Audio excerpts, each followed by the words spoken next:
Palestinian leaders rejected President Trump's so-called deal of the century outright, even threatening to leave the Oslo Accords of the 1990s. But the question remains, has a deal ever been close between Israelis and Palestinians? Basically, all the previous plans that were put on the table didn't work. If they did work, we'd be having peace right now. Former Israeli UN Ambassador Dori Gold worked with the United States in developing this current plan.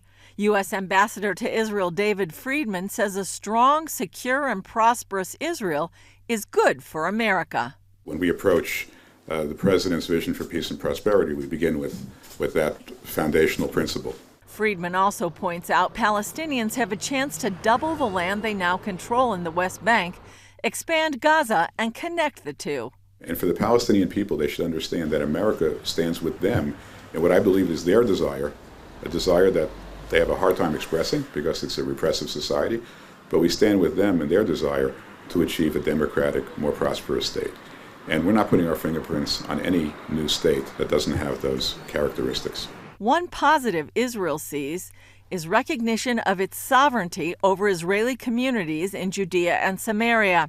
But Friedman warned Israeli politicians against getting ahead of the plan with a tweet over the weekend.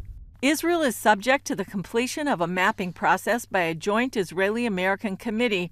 Any unilateral action in advance of the completion of the committee process endangers the plan and American recognition. Friedman later explained, "It wasn't a threat. Just let people know where we stand. We might have had some difference of view as to timing, but in very short order it became clear that we were all on the same page." Regarding security, he said, Israel will defend itself by itself. The state of Israel will defend this region. They are by far the best equipped to do it. They are by far the best incentivized to do it.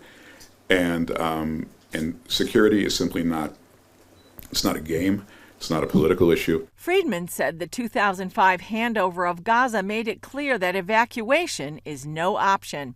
That's because Israel removed some 8,000 Israelis from Gaza in a unilateral move for peace and got rockets instead.